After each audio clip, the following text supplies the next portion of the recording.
what is the biblical basis, Randy, for believing there's going to be animals in heaven, and then go on to the next one. Will people, Christians who have had pets that they have loved so much, will they be reunited with those pets in heaven? All right? Let's start with a basis first of all. Elijah, we all know, was taken up to heaven in a chariot pulled by horses, according to 2 Kings 2:11. And then we're told in Revelation 6:2-8, there are many horses in heaven. In fact, there must be enough horses for the entire army of heaven, of all the redeemed saints, to come with Christ out of heaven when he returns. So there's got to be a lot of horses there. What other kind of animals do you think are in heaven? Well, first of all, if there are all these horses, there surely must be other animals, because as soon as you've got one animal in heaven, why is that animal talked about? Well, there's a specific reason, because it relates to people having gone there, like Elijah, and then us coming from there with the Lord, who will be mounted on a great steed as well. So we're told that, but what about the other animals? Well, though we don't know much about other animals in the present heaven, we know a great deal about animals on the new earth. The reason we know that is that Isaiah chapter 60 is quoted twice in Revelation 21 and 22 with portions that apply to the new earth. And that chapter is filled with animals. It talks about camels, and it talks about horses, and it talks about mules, and it talks about all kinds of animals. Ezekiel 47, which is also quoted as a new earth passage at the end of Scripture, talks about fish in the waters. And so we see this, but what really is clear is Romans chapter 8. And I will never forget studying that passage, not having the conviction that there would be animals on the new earth when I started studying it. And when I was done, I realized I had totally changed my mind on this subject. I'd always thought, I love animals. It's a warm, sentimental thing to think that there could be animals on the new earth.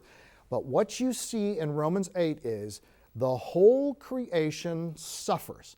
And it talks about groaning, the whole creation. It distinguishes man from the rest of creation and then says the whole creation. So it's not just talking about human beings suffering. Well, what non-human beings in this creation are suffering? Well, clearly animals have a capacity to suffer. It then goes on to say that those who are suffering as part of this whole creation that suffers are going to experience a deliverance that will come with the resurrection of God's children.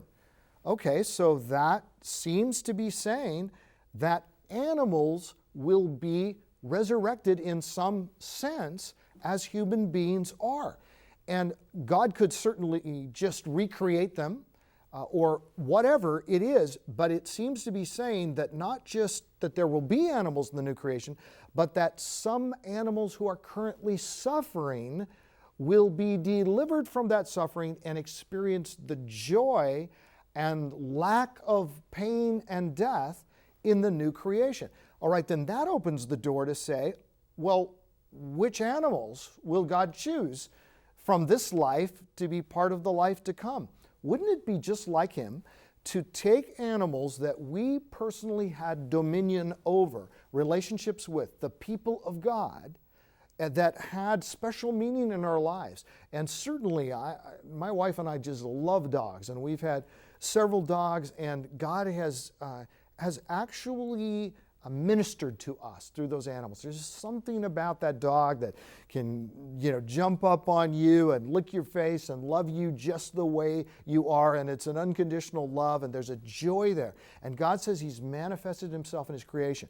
So if that's true now, in the ages to come, wouldn't it be just like Him to reunite people with our pets? We don't know for sure biblically, but it could certainly be true, and to be able to enjoy them forever in a world without pain, without grief, without death. And Romans 1 says, we look at creation, we see God's attributes manifested in creation, and we'll be able to see His attributes in an animal.